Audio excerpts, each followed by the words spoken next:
Buenas noches, señoras, señores, ilustrísimas y excelentísimas autoridades, socios del Club de la Constitución. Hoy el acto tiene dos partes. En una primera parte le damos la sorpresa al coronel y en la segunda parte sería su conferencia. Procuraremos ser breves en el primero, porque realmente, aunque el primero es muy interesante, ya lo verán, el segundo tendremos las palabras del señor coronel, el jefe de la comandancia de la Guardia Civil, don Manuel Jesús Sánchez García. Perdón, don Francisco, me he confundido con el... lo tengo de frente, Francisco Manuel Sánchez García. Entonces, con el permiso de ustedes, voy a empezar la inauguración del acto. Aquí revelo la primera historia. Acto homenaje a la Guardia Civil en su 175 aniversario. Club de la Constitución, Granada, 17 de diciembre de 2019. La Guardia Civil Española cumple este año 2019 su 175 aniversario, pues fue creada el 28 de marzo de 1844 por el duque de Ahumada, don Francisco Javier Girón y Espeleta. Se creó como instituto armado con funciones policiales, dependiendo sus comienzos del Ministerio de la Guerra. Hoy depende además del Ministerio de Interior. En otras etapas dependió también de Gobernación y de Defensa. En mi opinión, el espíritu de la Guardia Civil viene reflejado en el articulado de su famosa cartilla, que fue redactada por su fundador y primer director general del duque de Ahumada. Yo he leído su primera parte y me he permitido seleccionar 3 artículos que en mi opinión definen el proyecto de su fundador al crear la Guardia Civil. Artículo primero. El honor ha de ser la principal divisa del Guardia Civil. Debe, por consiguiente, conservarlo sin mancha. Una vez perdido, no se recobra jamás. Artículo sexto. El Guardia Civil no debe ser temido, sino de los malhechores, ni temible, sino de los enemigos del orden. Procurará ser un pronóstico feliz para el afligido, y que a su presentación el que se creía cercado de asesinos se vea libre de ellos. El que tenía su casa presa de las llamas considere el incendio apagado. El que veía a su hijo arrastrado por la corriente de la agua lo crea salvado. Y por último, siempre debe de velar por la propiedad y la seguridad de todos. Artículo 18. Sus primeras armas deben ser la persuasión y la fuerza moral, recurriendo solo a las que lleva consigo cuando se vea ofendido por otras o sus palabras no hayan bastado. En este caso dejará siempre bien puesto el honor de las que la reina le ha entregado. Tenéis que considerar que la reina era Isabel II. La Guardia Civil Española es conocida como la Benemérita, y así viene recogido en su himno, título merecidamente ganado por sus numerosos servicios de ayuda a la población, y que por ello le fue concedida la Gran Cruz de la Orden Civil de la Beneficencia mediante el Real Decreto 2088/1929 de 4 de octubre.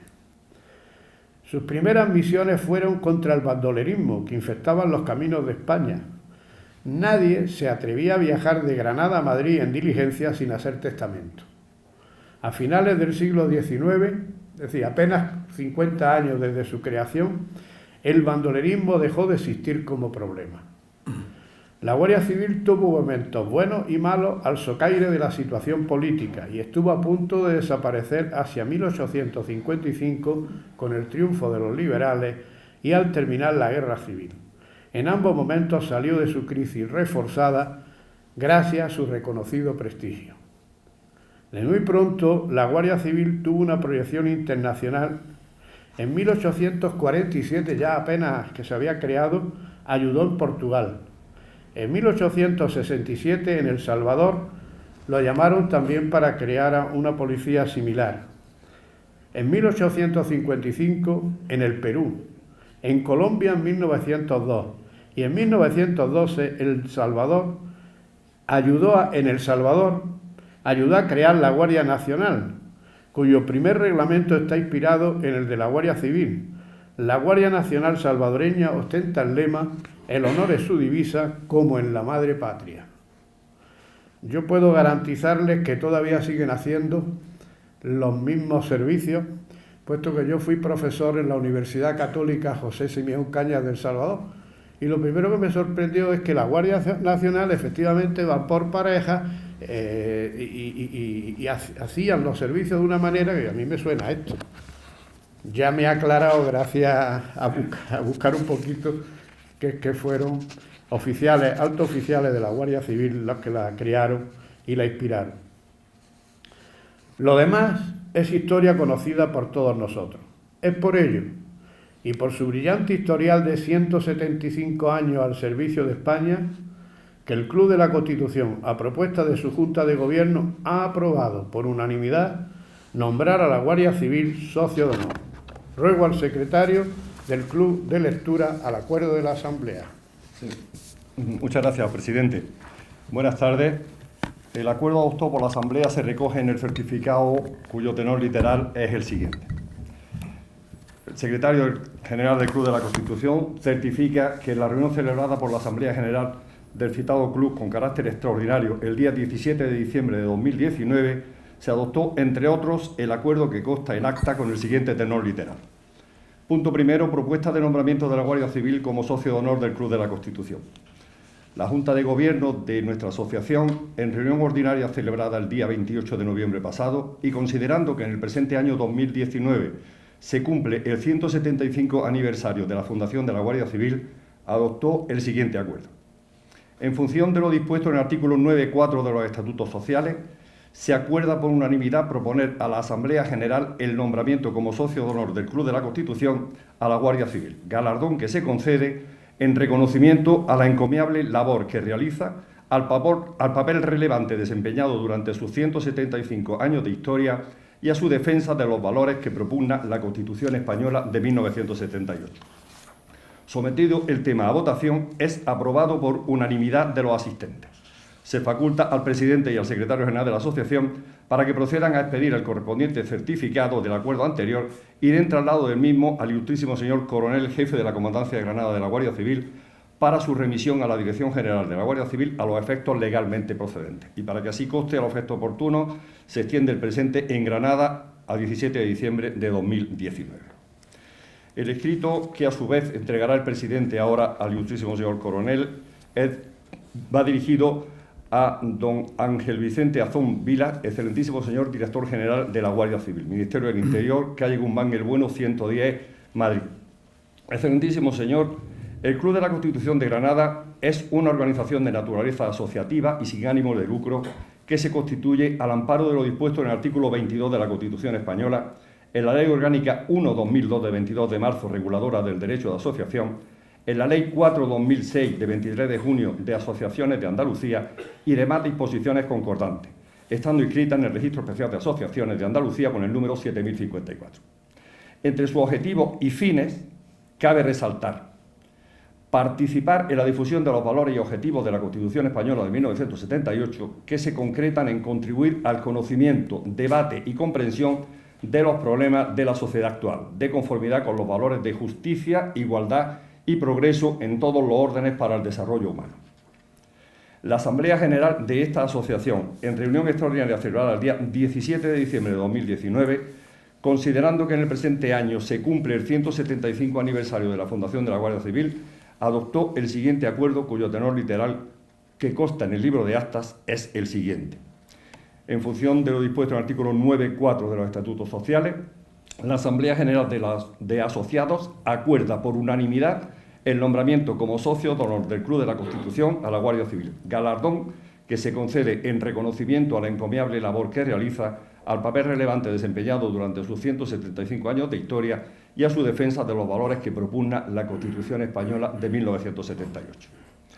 Al darle traslado a vuestra excelencia del mencionado acuerdo, deseo expresarle nuestra solicitud de que se sirva a aceptar el mencionado nombramiento del ilustre cuerpo de la Guardia Civil, cuya dirección general ostenta, como uno de los socios de honor del Club de la Constitución, del que ya forman parte, con la misma distinción, el Cuerpo de la Sanidad Militar Española, la Universidad de Granada, y el Tribunal Superior de Justicia de Andalucía, Ceuta y Melilla.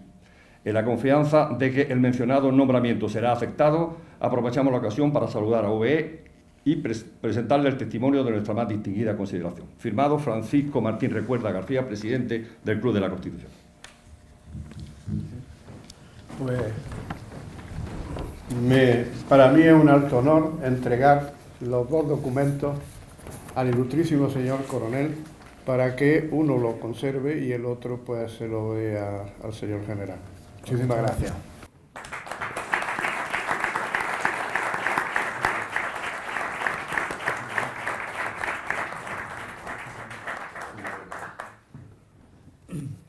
En este momento cedo la palabra al secretario del club para que haga la semblanza del ilustrísimo señor don Francisco Manuel García Sánchez y comience la segunda parte del acto, que sería la conferencia que él va a impartir. Guardia Civil, 175 años a tu lado. Tiene la palabra el señor secretario. Sí. Muchas gracias, señor presidente. Para mí es un verdadero honor y un privilegio poder hacer la introducción del ilustrísimo señor coronel jefe de la Comandancia de la Guardia Civil de Granada, don Francisco Manuel García Sánchez. Estimado amigo Francisco, y muchas gracias por acompañarnos en esta tarde. Gracias. La verdad que he dicho que es un privilegio, un honor, pero la verdad es que en principio pensé que era un marrón cómo poder resumir este currículum para hacerlo ciertamente agradable y que fueras tú el protagonista de esta reunión, no estar leyendo. Creo que finalmente lo hemos conseguido y voy a procurar trasladarle, pues, dentro de un orden, el extensísimo y brillante currículum de don Francisco. En cuanto a los empleos, alférez alumno en el año 1985, hacienda teniente en el año 88, a capitán en el año 1994, a comandante en el año 2000, teniente coronel en el 2010 y a coronel el 29 de abril de 2017. Entre los destinos, cabe resaltar la Academia General Militar de Zaragoza, evidentemente, y la Academia de Oficiales de la Guardia Civil, su inicio, el Grupo Rural de Seguridad número 2 de Sevilla, Grupo de Información de Granada, la Comandancia de Huelva, la línea de Dos Hermanas en Sevilla y el sector de tráfico también de la provincia del Mar. Fuera de Andalucía, puesto que prácticamente todo el desarrollo profesional ha estado en nuestra comunidad autónoma, ha desempeñado el cargo de capitán del subsector de tráfico de Murcia entre 1995 y el año 2000. En cuanto a las comisiones de servicio, en España ha tenido diversos destinos, desde la jefatura de la Unidad de Movilidad y Seguridad Vial de la Vuelta Ciclista España durante 3 años seguidos, al puesto de Sierra Nevada en Granada. 10 años ha estado al frente del dispositivo de seguridad en la aldea del Rocío durante la celebración de la romería, algo que para mí fue especialmente impactante porque concentrar en tan poquísimo tiempo tal cantidad de gente que visita la romería, a mí me pareció verdaderamente como para resaltarlo en el expediente. Y en cuanto al extranjero, sus comisiones de servicios se han desarrollado en Sudáfrica en el año 1994 y en Estrasburgo, en Francia, en el año 1999. Desde el punto de vista del ámbito profesional, los cursos y la formación a la que ha tenido acceso han sido en la Escuela Superior de las Fuerzas Armadas, CSDEN, en Madrid, la Academia de Oficiales de la Guardia Civil, Escuela Militar de Idiomas en Madrid, la Escuela Interarmas en Zaragoza, el Centro de Adiestramiento Especial del Escorial en Madrid y la Escuela de Estado Mayor en Madrid. Distintivos y méritos. En primer lugar, recompensa militar nacional. Es titular de la Cruz al Mérito Militar con distintivo blanco, Cruz de la Real y Militar Orden de San Hermenegildo, Orden del Mérito Aeronáutico con distintivo blanco y encomienda y placa de la Real y Militar Orden de San Hermenegildo. En el orden policial tiene las siguientes condecoraciones. A nivel nacional, 2 cruces a la Orden de Mérito de la Guardia Civil con distintivo blanco y una cruz al mérito policial con distintivo blanco igualmente. En el ámbito internacional tiene la medalla al mérito de la Guardia Nacional Republicana de Portugal. En el orden civil dispone de las siguientes condecoraciones: medalla al mérito de la Protección Civil, categoría de bronce con distintivo azul, medalla al mérito de la Seguridad Vial, categoría de bronce con distintivo azul igualmente, y encomienda de la Orden del Mérito Civil. Tiene asimismo en su expediente 5 felicitaciones individuales, 5 distintivos de permanencia a los servicios de información, servicio rural y tráfico. Y finalmente, en cuanto a su historial académico, ha realizado diferentes cursos de idiomas, fundamentalmente de inglés, de capacitación profesional y de especialización, incluyendo los relativos a los mandos de la Policía Judicial impartidos por el Ministerio de Justicia. Profesor de tiro y especializado en protección de personas, ha llevado a cabo y ha desarrollado con éxito el curso superior de gestión económica y técnica y está desarrollando en la actualidad en el Centro de Altos Estudios Profesionales capacitación y desempeño para la categoría de general. A resaltar, en mi opinión, y si me permite, Francisco, algo que me llamó la atención cuando vi tu fabuloso currículum. Ha participado en el 19º curso sobre atención al ciudadano en la Guardia Civil en el año 2016. Algo que para este que les habla, pues es verdaderamente significativo sobre la vocación de servicio y la capacidad de adaptación a las nuevas realidades sociales y la capacidad y la categoría humana que nos habla del personaje que ahora se va a dirigir a nosotros. Porque cursos de atención al ciudadano en la Guardia Civil, teniendo ya la cualidad de coronel, la verdad que es para quitarse el sombrero. Francisco, muchas gracias por acompañarnos. Estás en el uso de la palabra. Gracias de nuevo. Muchas gracias.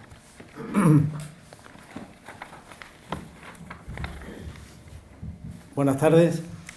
Señor presidente y Junta de Gobierno del Club de la Constitución, excelentísimas, ilustrísimas autoridades civiles, militares, señoras y señores, queridos amigos todos. En primer lugar, quisiera agradecer al presidente y a la Junta de Gobierno del Club de la Constitución la ocasión que me brinda para poder divulgar en un foro tan distinguido algunos aspectos sobre la historia de la Guardia Civil. Y al secretario, don Manuel Morales, pues agradecerle esta bondadosa presentación que sin duda tiene un matiz de cariño que acaba de realizar. Igual mi agradecimiento a todos ustedes por su asistencia, pero sobre todo por el afecto y cariño que sin duda la mayoría de ustedes tienen hacia la Guardia Civil. Para mí eso es lo más importante. Bueno, el título de la charla son 175 años a tu lado.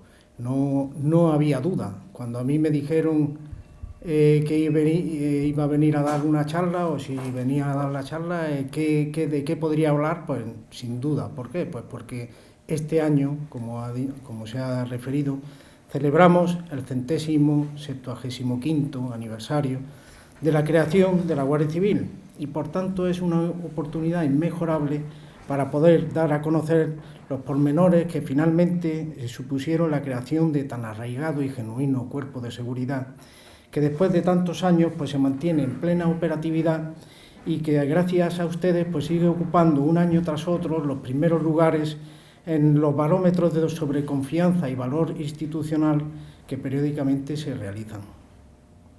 Así pues, les invito a que me acompañen por este recorrido histórico y descubramos las razones del por qué fue necesario crear un cuerpo como el de la Guardia Civil y por qué 175 años después pues seguimos teniendo el mayor número de efectivos y el mayor despliegue territorial. Para empezar, pues primero deberemos remontarnos en el tiempo y conocer cómo transcurrieron la España de las primeras décadas del siglo XIX. Hay que ver qué situación tenía en España cuando se creó la Guardia Civil en 1844. Era una época muy convulsa.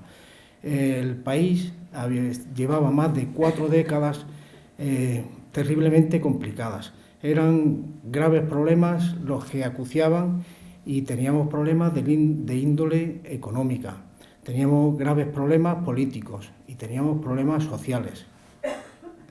Todo ello era derivado de conflictos bélicos que habíamos padecido.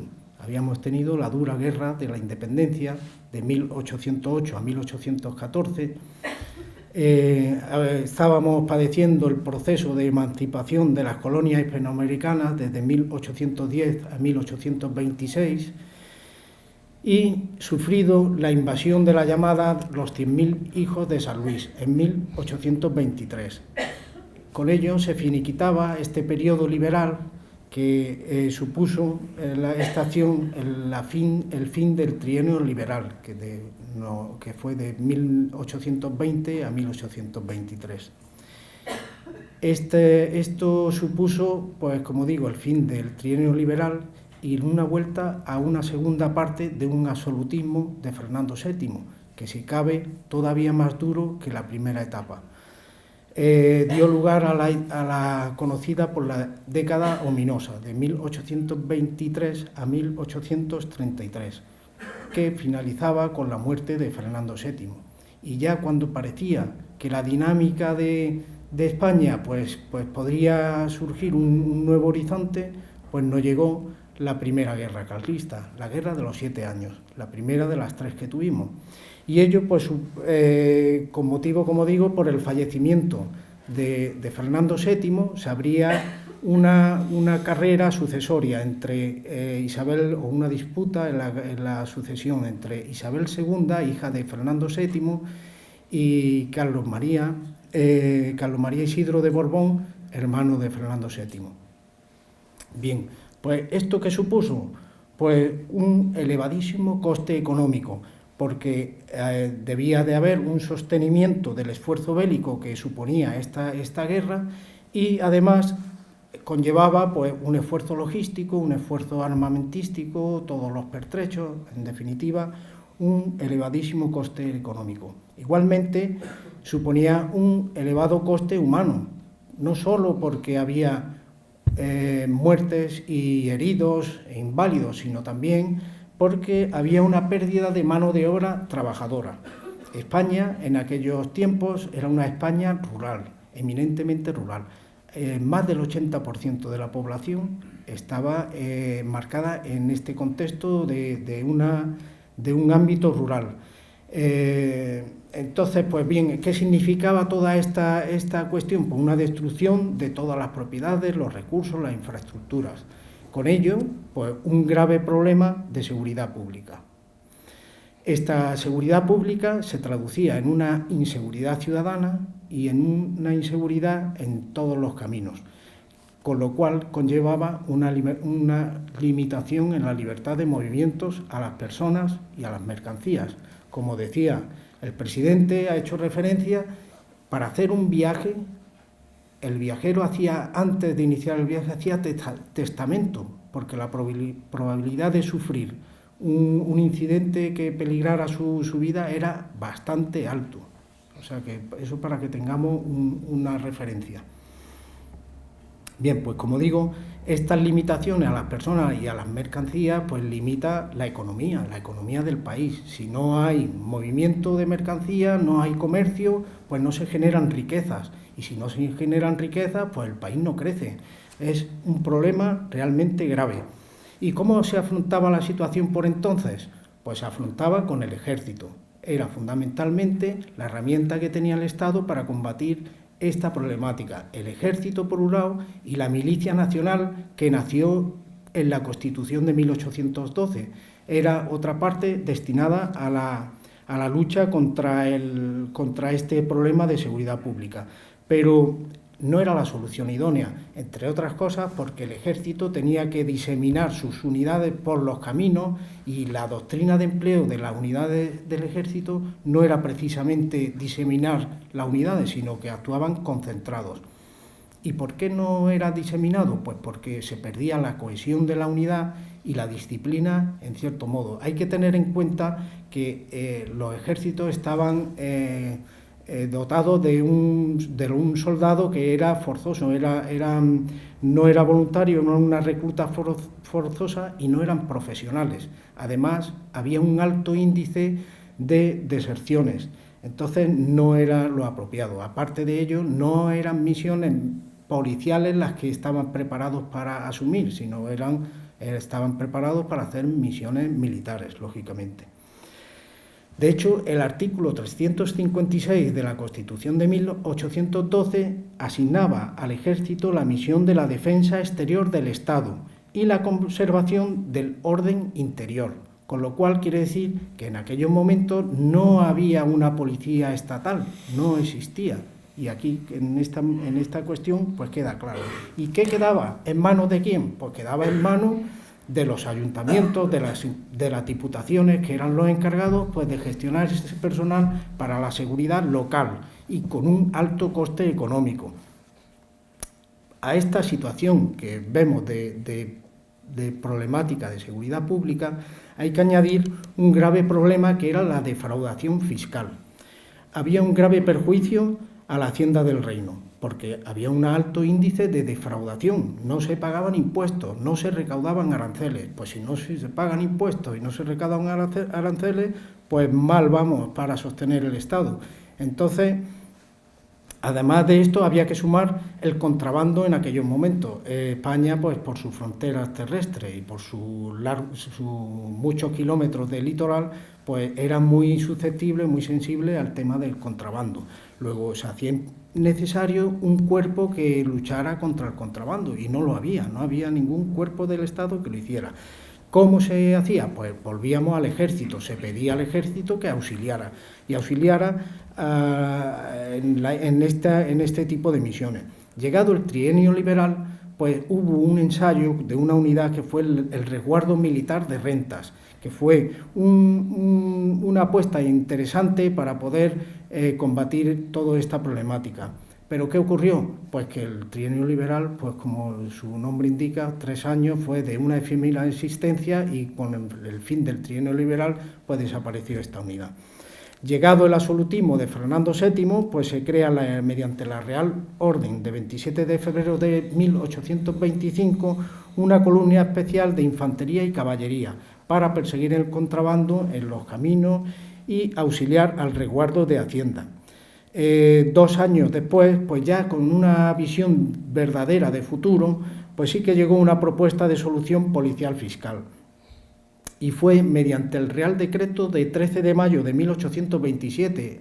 El 13 de mayo es una fecha que se repite curiosamente, como veremos posteriormente. Pues bien, en el 1827 se crea, mediante este Real Decreto, dice que por el Ministerio de la Guerra se procediese a la creación de una fuerza especial, separada del ejército, que velara por los caminos, que asegurara la tranquilidad del reino, hiciese respetar la justicia y persiguiese o contribuyese a la persecución de los defraudadores de la Real Hacienda.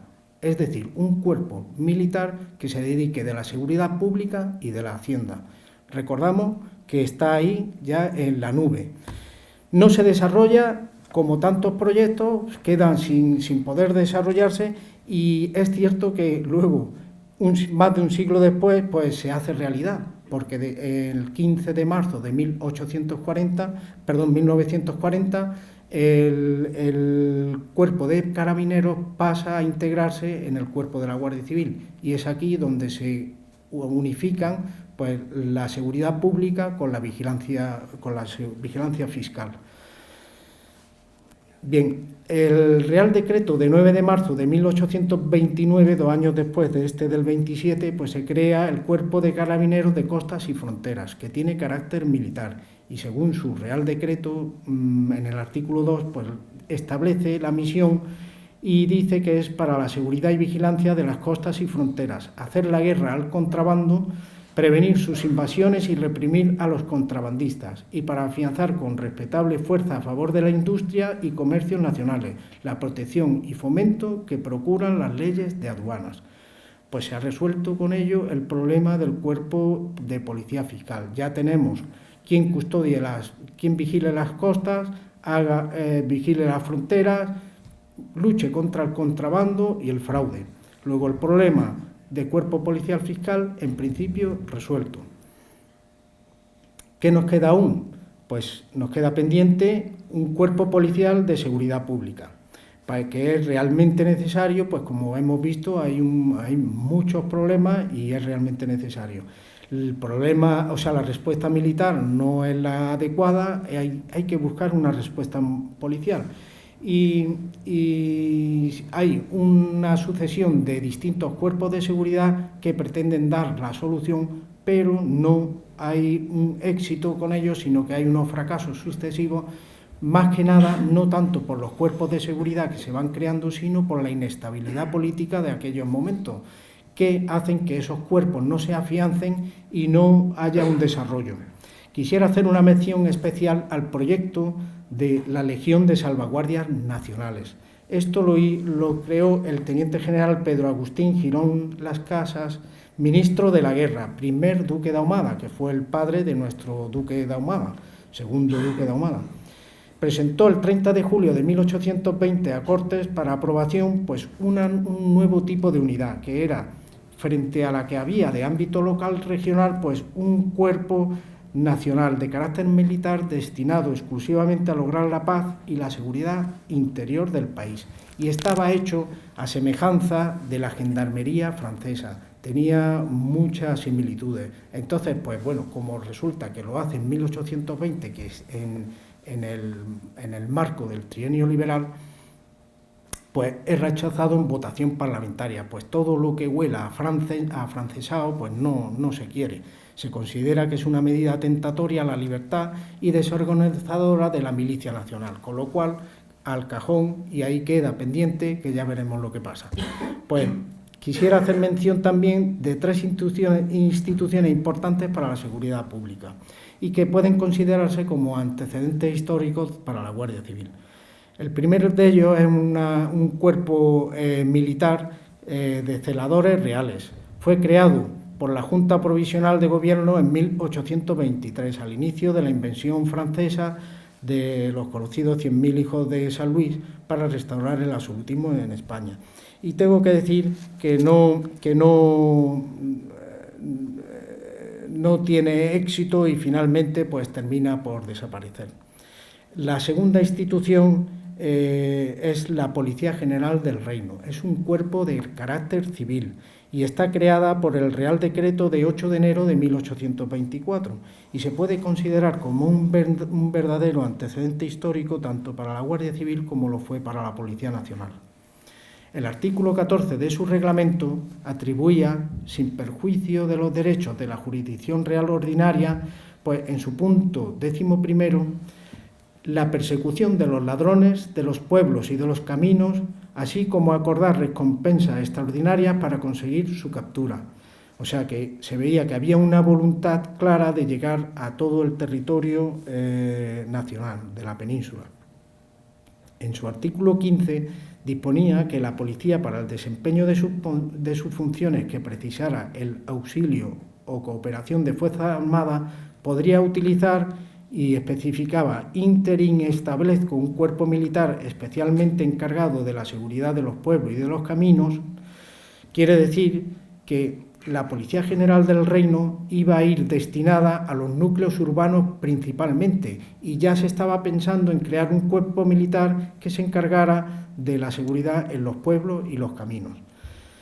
Muy bien, pues la Policía General del Reino supuso un significativo avance respecto al resto de instituciones de seguridad pública en la época, pero se topó con un problema, y el problema fue su singular y excesiva vinculación en implicaciones políticas. Y cuando se mezcla la política con cuestiones de seguridad pública, pues termina fallando el sistema, y con el absolutismo pues es lo que se produjo.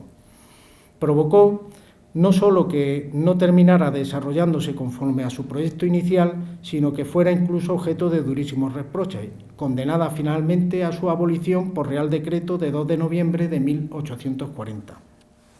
Y la tercera institución que quería hacer mención pues es otra de carácter militar, denominada Salvaguardias Reales, que fue creada por decreto del 25 de febrero de 1833, pero en 1839 también no hubo mayor desarrollo y no fue de aplicación y terminó por desaparecer.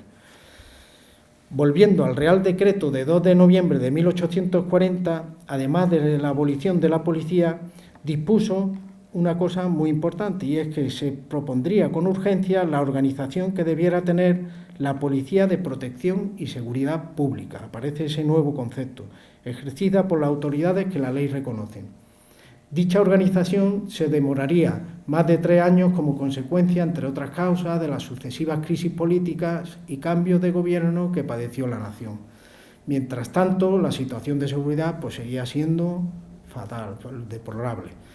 No existía todavía una institución de ámbito estatal para velar expresamente por su mantenimiento. Este desolador escenario que padecía pues queda perfectamente reflejado en una carta que el ministro de la Guerra, el mariscal de campo Manuel de Mazarredo, escribe el 31 de diciembre de 1843 al ministro de la Gobernación, que era el marqués de Peñaflorida, José Justiniani Ramírez de Arellano.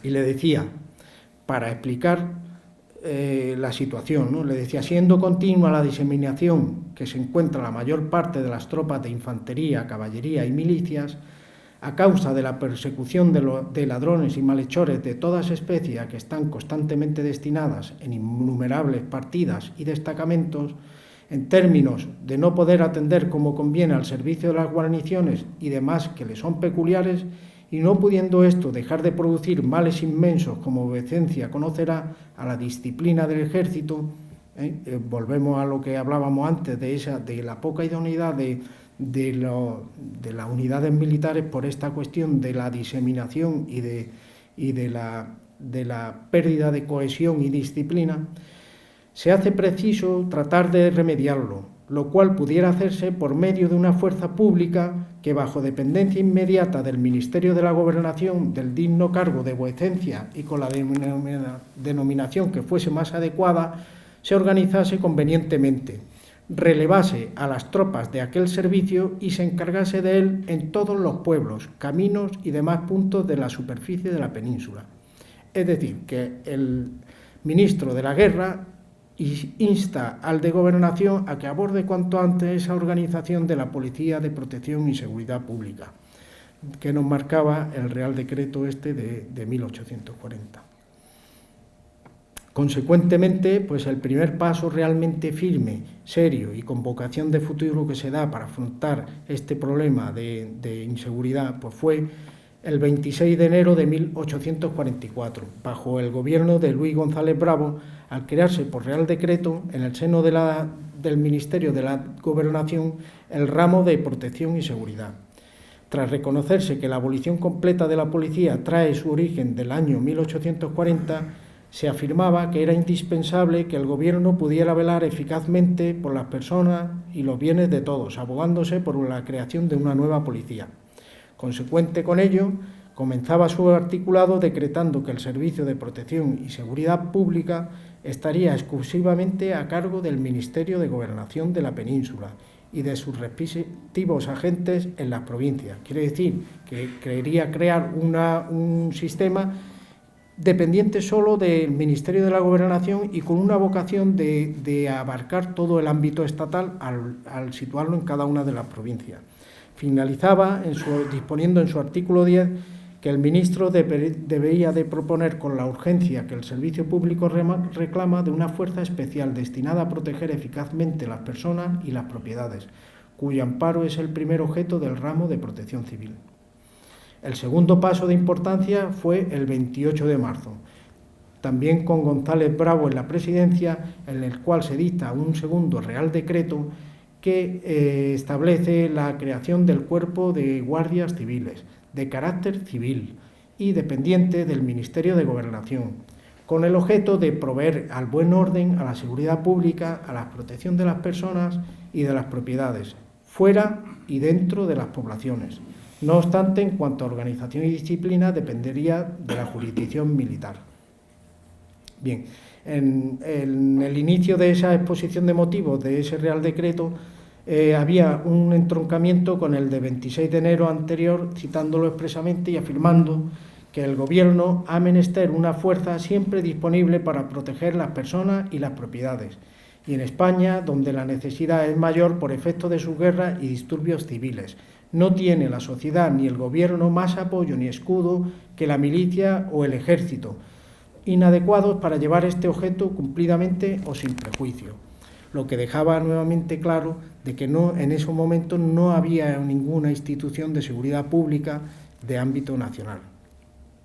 2 semanas después, el 12 de abril, se dispuso que se procediera a organizar la Guardia Civil por el Ministerio de la Guerra y la reina Isabel II dispone que sea el personal que proviene de la última guerra el que se pueda aprovechar para organizar la Guardia Civil. La última guerra se refiere a la Primera Guerra Carlista y, claro, cuando termina la guerra, pues ocurre que hay una desmovilización de todos los efectivos y quedan las tropas que vuelven a sus cometidos de los campos, trabajo en el campo, pero los cuadros de mando pues se quedaban bastante descolocados. Entonces, una manera de premiar Isabel II, esa lealtad y esa fidelidad que habían tenido los mandos con ella, pues era dándole esta salida. 3 días más tarde se dictó otra Real Orden mediante la que se comisionaba al mariscal de campo Francisco Javier Girón Ezpeleta Las Casas y Enriles, segundo duque de Ahumada y quinto marqués de la Amarilla como director de organización de la Guardia Civil.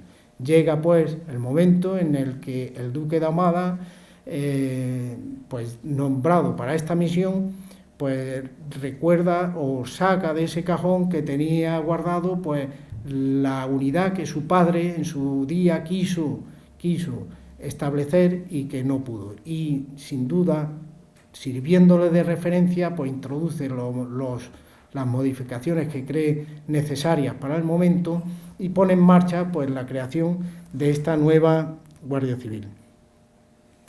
Puesto inmediatamente a la tarea, en tan solo 5 días remite a los ministros de Estado y de Guerra un detallado informe en el que expuso con toda claridad y contundencia sus enmiendas y reparos al contenido del decreto de 28 de marzo.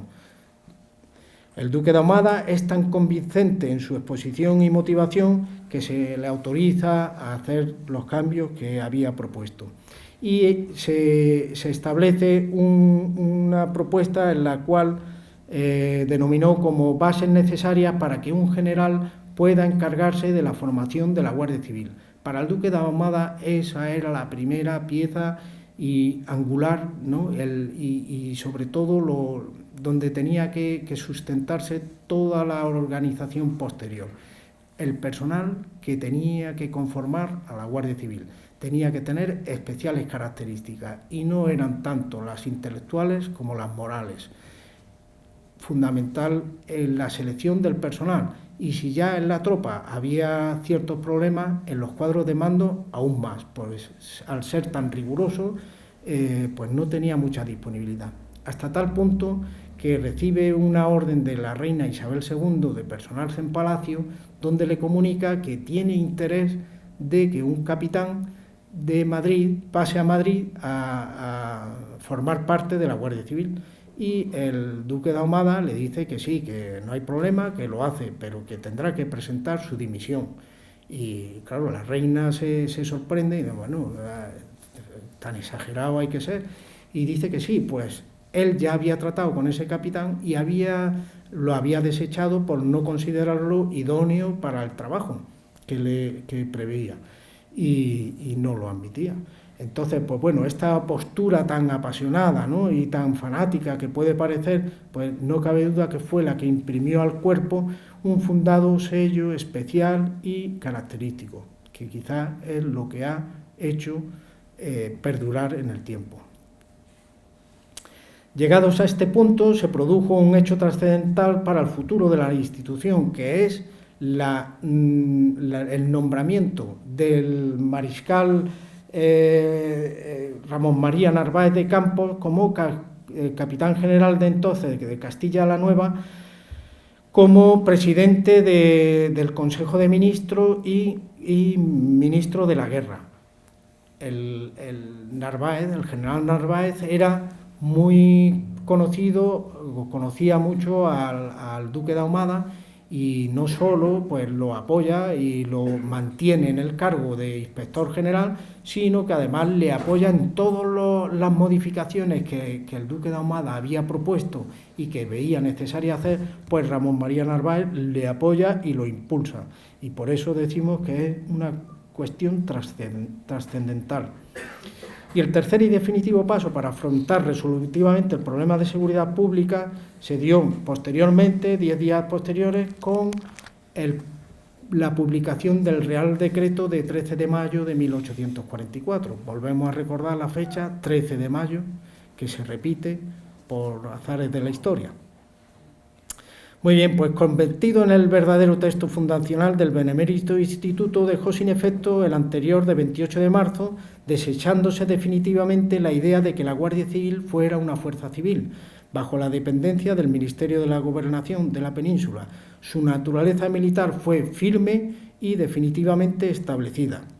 Tal y como se exponía en su preámbulo, el nuevo cuerpo en todas sus partes y en todas ocasiones se ha de presentar como el primer agente del Gobierno y primer sostenedor de la tranquilidad y seguridad pública.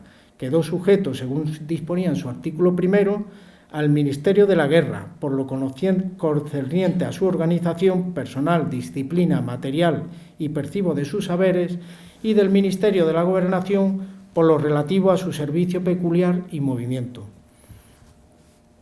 Posteriormente, el ministro Pedro José Pidal, el ministro de la Gobernación, el 9 de octubre aprueba el reglamento para el servicio, que nuevamente en su artículo primero dice que tiene por objeto fundamental la conservación del orden público, la protección de las personas y las propiedades, fuera y dentro de las poblaciones, así como el auxilio que reclamase la ejecución de las leyes. 6 días después, pues ocurre la firma por el general Narváez del decreto, esta vez el reglamento militar, que pues si bien eran de aplicación las ordenanzas generales, por ser una fuerza militar, hacía necesario pues establecer un reglamento militar que estableciera algunas reglas especiales y particulares. Finalmente, la reina Isabel II firma el 20 de diciembre de 1845 un texto trascendental y vital para la Guardia Civil, cual fue su código deontológico, la cartilla del Guardia Civil, redactada por el propio Duque de Ahumada, cuyo primer artículo rezaba, como se ha leído ya aquí: el honor ha de ser la principal divisa del Guardia Civil, debe por consiguiente conservarlo sin mancha. Una vez perdido, no se recobra jamás. Igualmente, en la cartilla de 1845 pues, se establecían unas normas concretas para la realización de distintos servicios. Entre ellos, por numerarlos, no extenderme demasiado, pues diré que estaba Policía Judicial, que entonces era denominada como Auxilio a la Justicia y tuvo su referencia explícita a la Guardia Civil en la Ley de Enjuiciamiento Criminal de 1872. El servicio en caminos, expresamente conferido en orden de marzo del 67, luego recordemos que en 1939 esta competencia pasaría a la Policía Armada de Tráfico y en 1959 retornaría a la Guardia Civil esa competencia.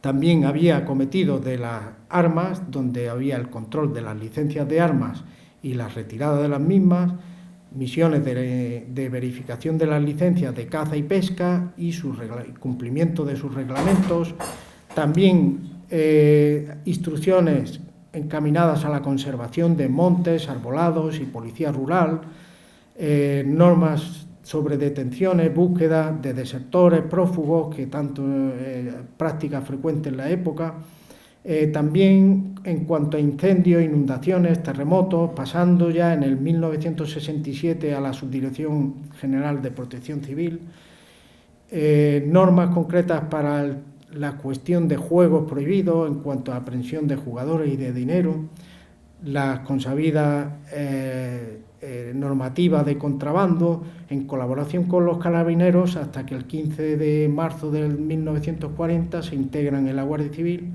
y ya pues la asume la Guardia Civil, la conducción de presos con especial hincapié sobre la consideración y trato que hay que dar a los presos y detenidos, y labores de información. Ya el artículo 26 del Reglamento para el Servicio hablaba de que el Guardia Civil deberá procurar adquirir noticias y hacer uso de lo que pueda ser útil para el mejor desempeño del servicio. En 1855 hay servicios sobre ferrocarriles, fijándose una unidad de escolta de trenes ya en 1886. Y por último y más significativo, pues que ya ha sido posterior, pues fue la Ley Orgánica 286 de 13 de marzo, donde se da a la Guardia Civil las competencias en el marco territorial sobre seguridad ciudadana. Muy bien, pues a lo largo de toda su historia la Guardia Civil ha tenido que enfrentarse a todos los problemas existentes y que cada una de las autoridades pues que están ejerciendo el poder pues le han ido asignando, ¿no? Pues por hacer un esbozo de las distintas situaciones que ha tenido que pasar, pues diré que tras la lucha con el banderolismo Surgido tras la Guerra de la Independencia y agravado por el ejercicio de las partidas carlistas tras la Primera Guerra Civil, pues también hubo que participar en la pacificación del secesionismo cantonalista que se produjo. Luego, a finales del siglo XIX, nuevamente se enfrenta al bandolerismo, que retorna al campo principalmente en Andalucía, y por otro lado luchó contra organizaciones que empleaban el terror, como fue la Mano Negra, iniciado en 1874. Actuó en la comarca andaluza de Jerez y no fue neutralizado hasta 1883 con la detención de más de 200 personas. También tuvo que afrontar el terrorismo anarquista en Cataluña entre 1893 y 1906, que se caracterizó por la comisión de atentados terroristas siguiendo la doctrina de la propaganda por el hecho, es decir, que el propio atentado era la difusión del mensaje ácrata. Hubo un atentado en 1893 al general Martínez Campos, que salió ileso. Sin embargo, pues produjo el asesinato del que consideramos el primer guardia civil muerto en acto de terrorismo, que fue el guardia Jaime Tous. Posteriormente fue detenido el autor, que el anarquista Paulino Payás. En noviembre de 1893 hubo un atentado al Liceo de Barcelona con 20 muertos, y ahí pues tuvo un papel importante el teniente Narciso Portas Ascanio, que constituyó una unidad de investigación de varias administraciones, y se considera pues uno de los servicios pioneros en estas cuestiones de investigación e información. Finalmente fue detenido el autor, Santiago Salvador, el 2 de enero de 1894. La actividad desplegada por la Guardia Civil contra el terrorismo anarquista pues hizo que esta fuera un objetivo de ellos, y las casas cuarteles pues fueran objetivo de estas organizaciones, y sufrió atentados en el barrio de Gracia, en Vilanova y la Geltrú, etc.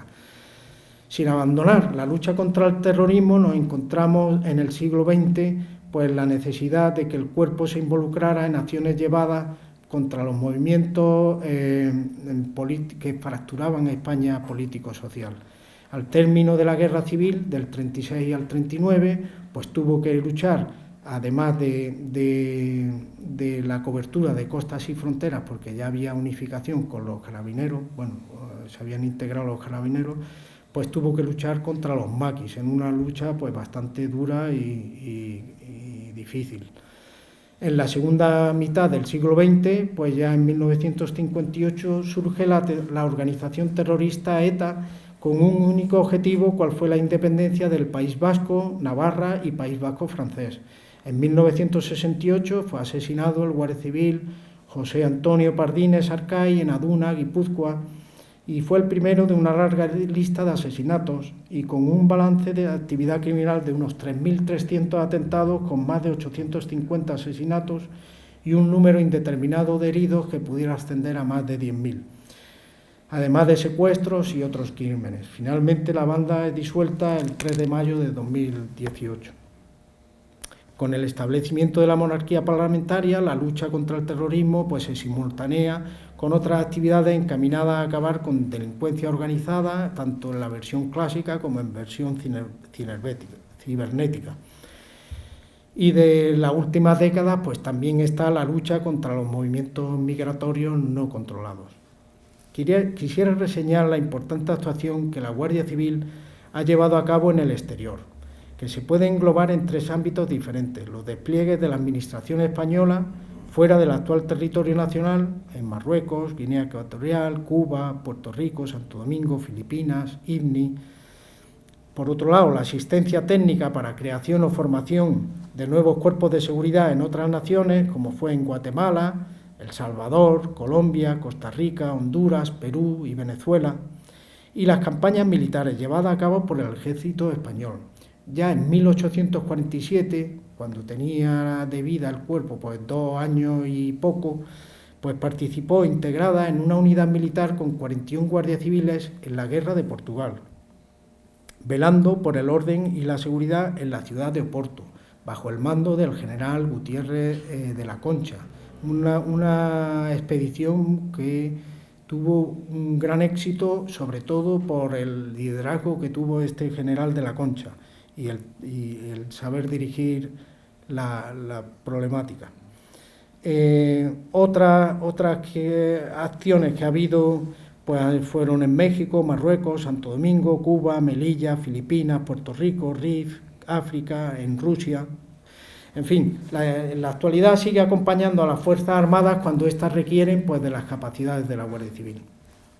Voy finalizando, pero antes de hacerlo quisiera hacer una reseña de 3 ilustres directores generales. El primero de ellos fue el general Facundo Infantes, un liberal revolucionario y masón, que se había tenido que exiliar de la España gobernada primero por los absolutistas y después por los moderados, y que accedió a la dirección del general del cuerpo tras la revolución de 1854, la conocida Vicalvarada. Bien, ese momento es clave porque es la primera vez que cambia de signo político el gobierno y recordamos que todas las organizaciones, los cuerpos de seguridad, era un momento de debilidad que tendían a desaparecer. Pues la Guardia Civil se enfrenta en este momento a una petición de desaparición, puesto que los liberales pues, querían hacer desaparecer este cuerpo de seguridad nacido en una época moderada. Entonces el general Facundo Infantes pues, hizo una encendida defensa en las Cortes de la Guardia Civil, que muchos de los revolucionarios querían disolver, haciendo valer ante ellos el mérito del que le había dotado su fundador y contrincante político: ser una fuerza de seguridad profesional y eficaz, y ajena a la refriega partidista, lo que la convertía en el patrimonio de todos los españoles. El segundo líder que quisiera hacer mención fue el general Juan Zubía Basecort.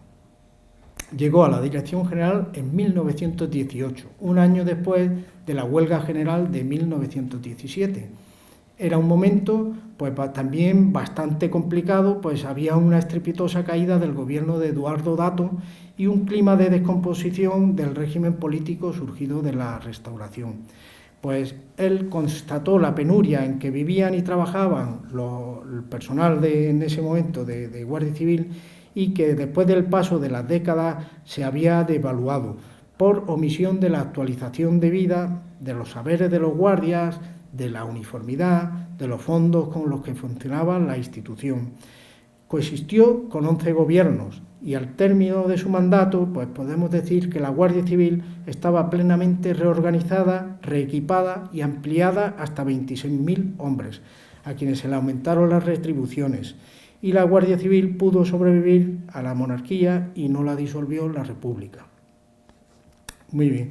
Y el tercer director general que quería hacer mención pues es el teniente general del Arma de Ingenieros, don José Aramburu Topete, que era director general la noche del 23 al 24 de febrero de 1961, donde hubo el asalto al Congreso el asalto al Congreso de Diputados. Y desde primera hora pues instó a los sublevados a que depusieran su actitud y no perseveraran en una acción con la que no hacían honor ni le prestaban servicio alguno al uniforme que vestían. Consolidó la Guardia Civil como una institución leal a la ley democrática, o lo que es lo mismo a la ciudadanía, cuyos derechos y libertades es a la ley que proclama y garantiza. Y ya termino.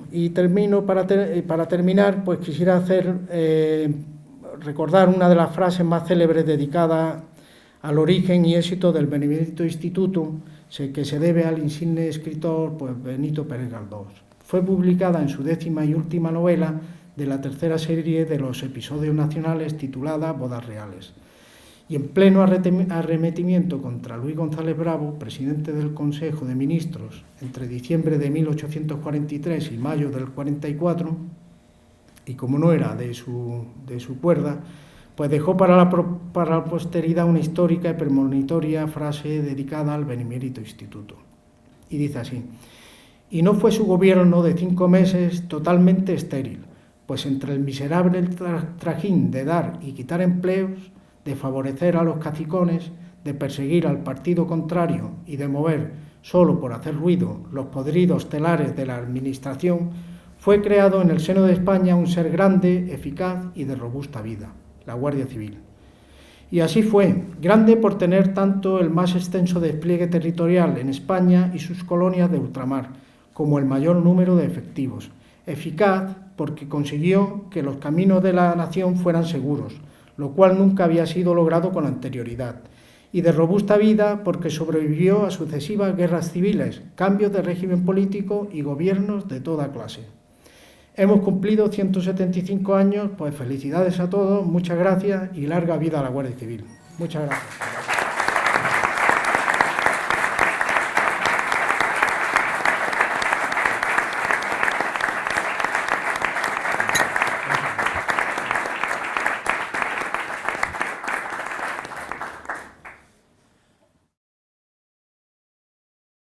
Ilustrísimo señor coronel, jefe de la Comandancia de la Guardia Civil, don Francisco Manuel García Sánchez, por su interesantísima conferencia y bien documentada, donde a lo largo de toda su línea de exposición ha ido marcando las distintas etapas, primero que dieron lugar a la creación de la Guardia Civil por el Duque de Ahumada y luego cómo ese buen hacer en el servicio le ha ido haciendo resistir e imponerse a vanos intentos a veces de crítica o de intentar hacer terminar con ella, cosas que hasta los mismos liberales, como he dicho muy bien, al final acabaron reconociendo.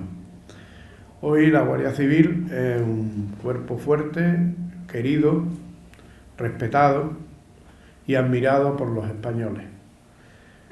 Muchísimas gracias y quiero abrir un periodo de preguntas para que los aquí presentes pues quieran preguntar lo que así deseen al señor coronel.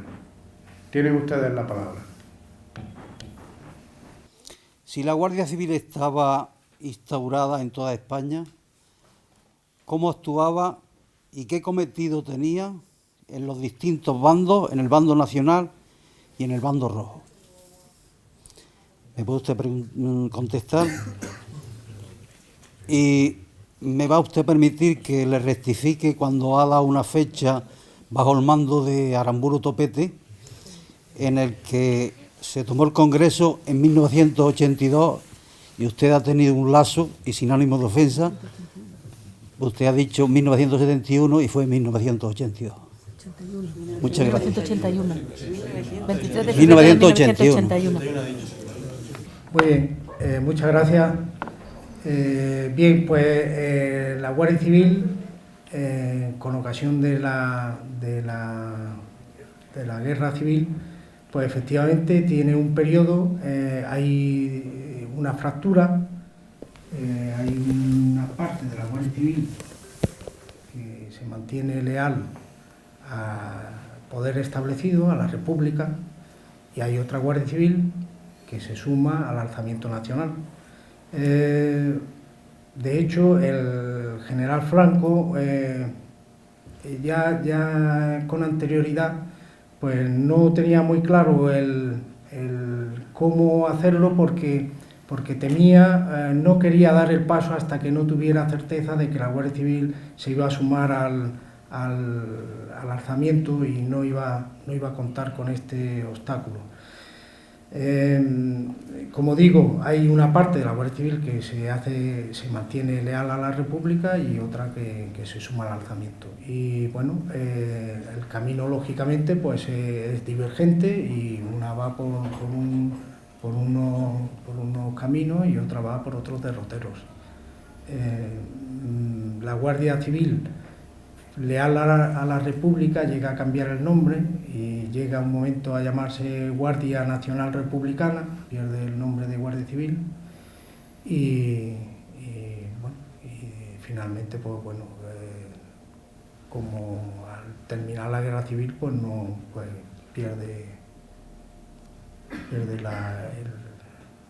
desaparece, vamos, queda solamente la parte nacional. La Guardia Civil, lo cierto es que ha ido sobreviviendo a los distintos cambios políticos. porque, como he dicho antes, la Policía General del Reino era un buen diseño, pero tuvo su problema precisamente en el involucrarse en las cuestiones políticas. Entonces, pues cuando no fue capaz de sobrevivir. Entonces, las fuerzas de seguridad hoy en día está en pleno vigor. Tratamos de mantenernos al margen del tema político, pero no es nuestro objetivo. Nuestro objetivo es la seguridad del ciudadano, y eso independientemente tiene que ser bajo el paraguas de la legislación correspondiente. En este caso, pues en el paraguas constitucional, ¿no? La Constitución española, artículo 104.1, ya establece las misiones de las fuerzas y cuerpos de seguridad. Otra pregunta que voy a hacer. ¿Qué opinión le merece a usted cuando hacen uso de la Guardia Civil para poner el orden, y pongo como ejemplo los últimos acontecimientos de Cataluña, y luego no la dejan actuar? Perdón, ¿qué opinión? Es que no le... ¿Qué opinión le merece a usted que hagan uso de la Guardia Civil para poner orden, y como ejemplo le pongo los últimos acontecimientos de la Guardia Civil, que al final no la dejaron actuar? ¿Se puede considerar una ofensa hacia el cuerpo? Muchas gracias. La Guardia Civil, como la Policía Nacional, son las fuerzas y cuerpos de seguridad del Estado. Entonces, las misiones que se establecen, en este último caso, pues la Policía Nacional las ha desarrollado como corresponde, y no procede que la Guardia Civil esté en el ámbito competencial que no le corresponda. Tenemos la Policía Nacional, el Cuerpo Nacional de Policía, que perfectamente, para nada nos podemos sentir de ninguna manera ofendidos, al contrario, contentos y alegres de que el Cuerpo Nacional de Policía, al que le debemos un agradecimiento constante, porque es que no hay por qué hacer ninguna mención así de que, al contrario, estamos un cuerpo perfectamente tan capaz y más que nosotros, o sea que ahí vemos el trabajo que hace tan profesional y estupendo. Entonces, nosotros, ¿cómo nos vamos a sentir ofendidos? Al contrario, y en particular en esta última parte que ha habido en Cataluña, pues la Guardia Civil ha estado desarrollando su trabajo en el puerto de Barcelona como corresponde, en los puertos y aeropuertos, y ya está. Y las ciudades, pues la Policía Nacional, y donde diga el gobierno, para eso estamos. ¿Otra pregunta? Sí, yo quiero irme un poco a la época más actual, y de las cosas que me han llamado un poco más la atención y que me gustaría que nos explicaras un poco desde la perspectiva de ciudadano. Organizar toda la seguridad de la Huerta Ciclista de España me parece una verdadera pasada, ¿no? Pero eso no tiene nada que ver con lo que de verdad se tiene que cocer ahí. ¿Qué nos puedes contar al respecto de esto? Muy bien, bueno, pues son eventos que efectivamente hay que barajar, tanto el funcionamiento interno de la unidad como la gran concentración de personas que implica la celebración de este tipo de pruebas y de eventos. Entonces, pues bueno, hay que decir que en ello participan distintas unidades y distintos cuerpos de seguridad. Vuelvo a mencionar al Cuerpo Nacional de Policía. En la Vuelta a España hay una unidad de policía específicamente destinada al control y orden público en la salida y la llegada, con lo cual es un descanso absoluto. Luego nos apoyamos en las unidades territoriales, que son conocedoras de cada uno de los puntos de las ciudades y de los caminos que se van a recorrer, son conocedores de los pormenores, y entonces pues nos apoyamos.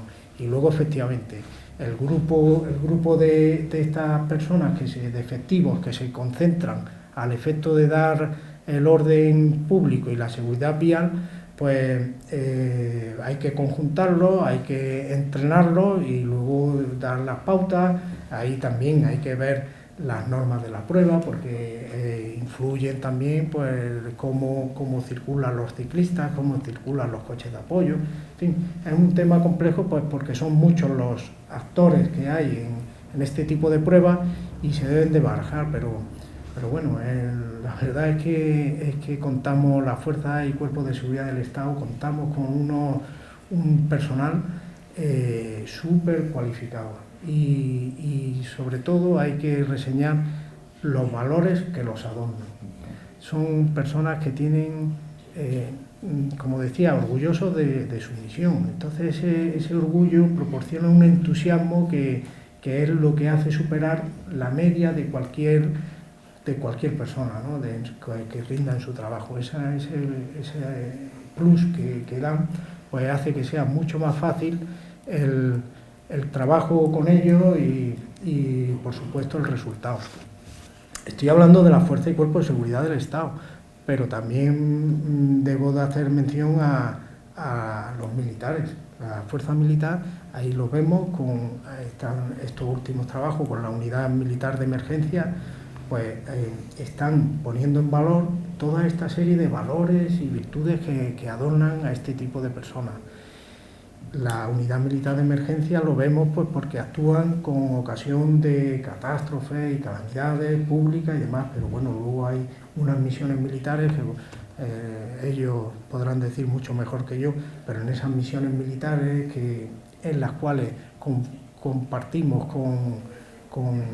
en el ámbito internacional con otros ejércitos, pues vemos que el ejército español está en un nivel superior a la media y que todo el mundo no solo no pone reparo en participar en operaciones conjuntas, sino que además están interesados. O sea que yo creo que en ese aspecto estamos...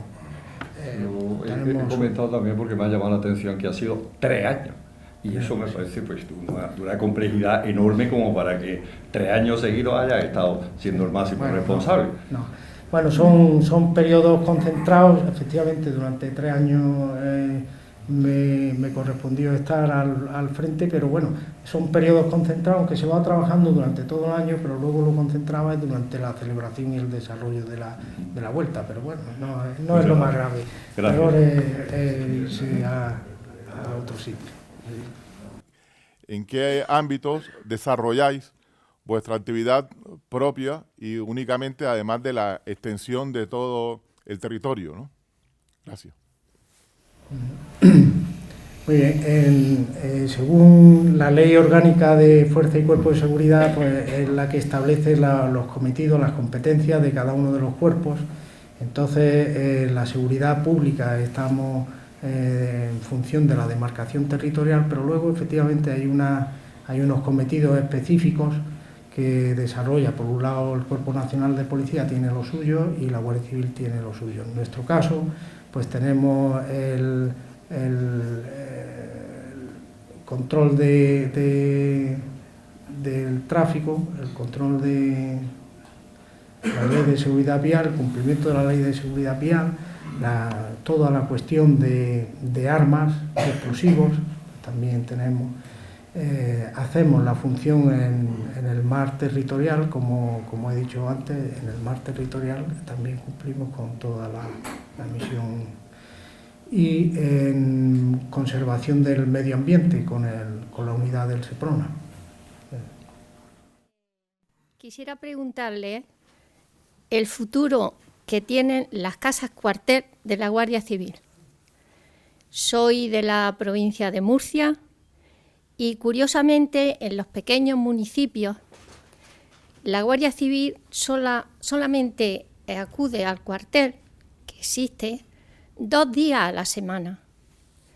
Y el resto, sobre todo en una zona muy conflictiva, de continuos robos, incluso el último con un intento de asesinato, y sobre todo las zonas rurales que forman parte de ese municipio están completamente abandonadas, puesto que ese cuartel de la Guardia Civil solo acuden 2 días a la semana y tenemos, por lo tanto, mínimos servicios. Yo entiendo si es que es falta de personal o la Guardia Civil está intentando, el reglamento que ustedes contemplan, de concentrarse en los pueblos de mayores habitantes, y esos pequeños municipios que necesitan muchísimo de la Guardia Civil se sienten desprotegidos. Mire, efectivamente la organización de la Guardia Civil pues está sufriendo unas modificaciones sobre el planteamiento ya pues después de podemos decir después de la guerra civil, que es cuando se empieza otra vez a implantar el servicio con fuerza, ¿no? Entonces hay un cambio. Mire, en el año ya 1998 se establece un sistema de servicio un poco diferente, y se trata, sobre el año 92, se trató de modificar el despliegue de la Guardia Civil y establecer un nuevo despliegue que pudiera dar respuesta a las nuevas necesidades de la sociedad. Ello consistía, entre otras, en la concentración de fuerzas, y no se pudo llevar a cabo pues porque en todos los pueblos donde empezó a hacerse esa concentración, pues los alcaldes protestaron y se opusieron, y hubo que suspender ese redespliegue, hubo que suspenderlo.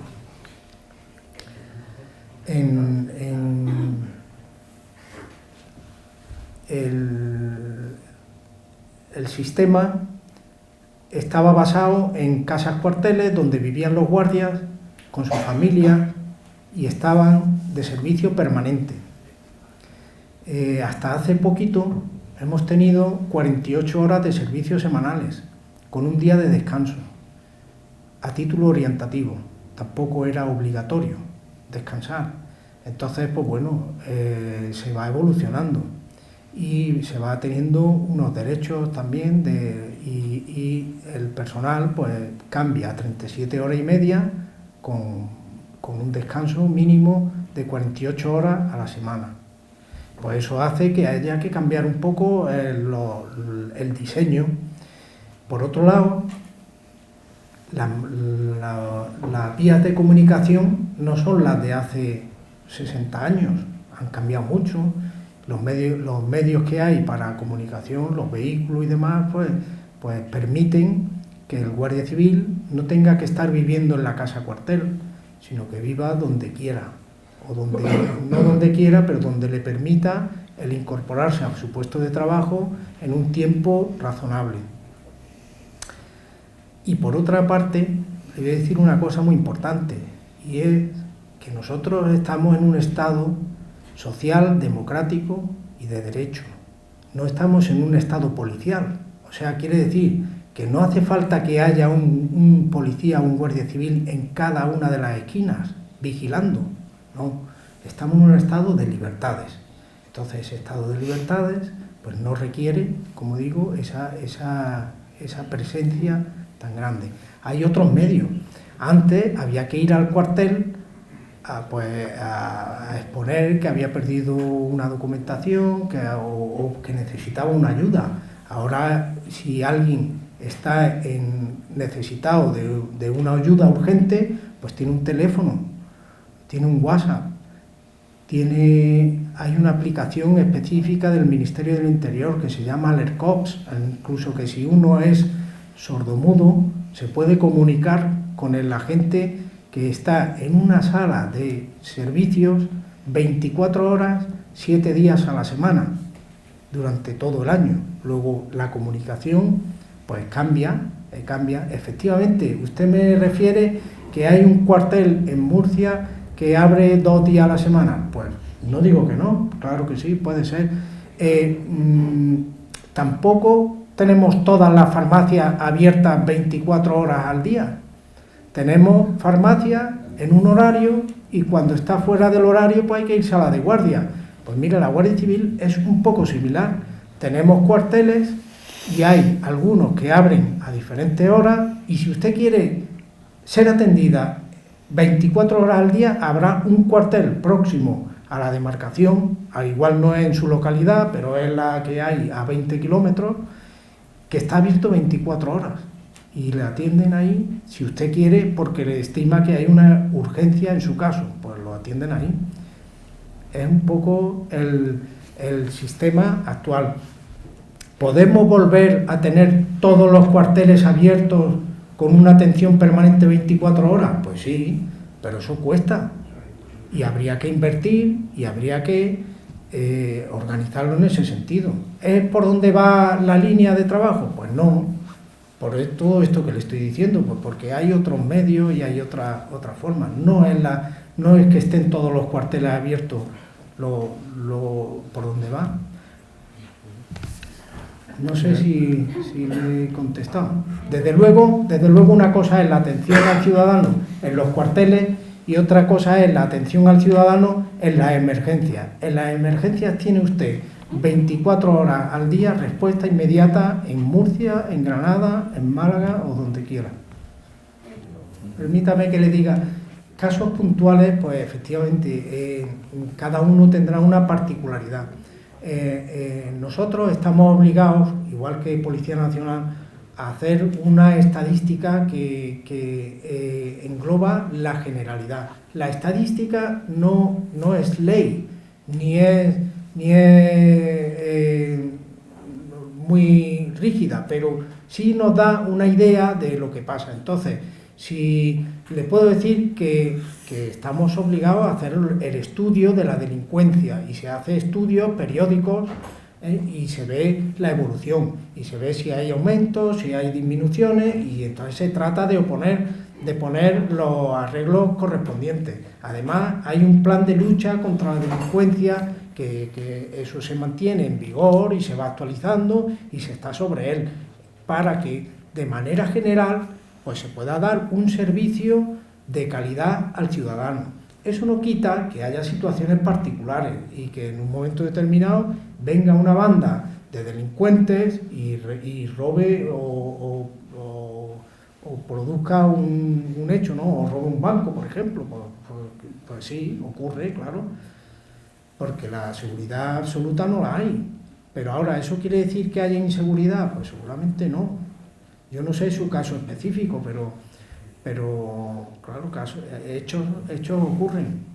Pero la seguridad en general, la seguridad pública, que es la que nosotros tenemos que proporcionar, está, ya le digo que en particular en Granada le puedo decir que tenemos unos índices bastante aceptables. Granada en general es segura, muy segura, mucho más que otras ciudades, pero ahora, eso no impide que en un momento determinado pues, haya una situación particular y que se vea pues, perjudicada. Sí. Y vamos a pasar a la finalización de este acto. Agradecer una vez más, sobre todo a los socios, al público, a las autoridades que han permitido este estupendo coloquio. Vemos que hay interés, o sea que no será la única vez que vaya. Y ahora sí quisiéramos que, como es tradicional en nuestro club, firmaran nuestro libro de honor, que te va a presentar el señor secretario.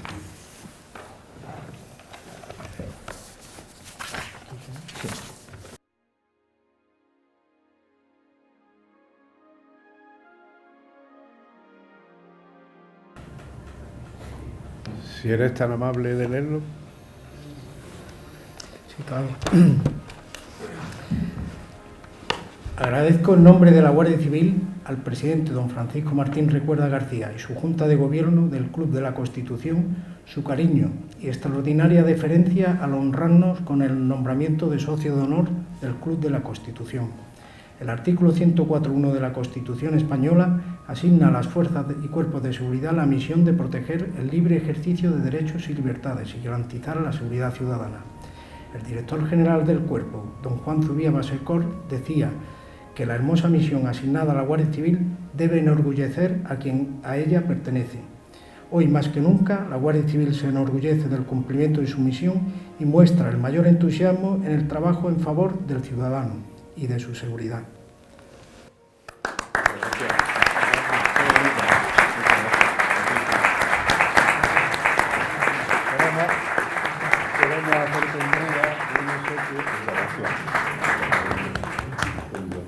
En conmemoración de este acto, que ha sido verdaderamente muy emotivo para el Club de la Constitución y para nosotros.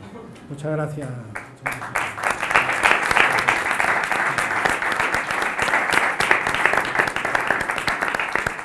Y ahora pues los señores socios y autoridades, los que quieran que vengan, que vamos a hacer la foto de familia.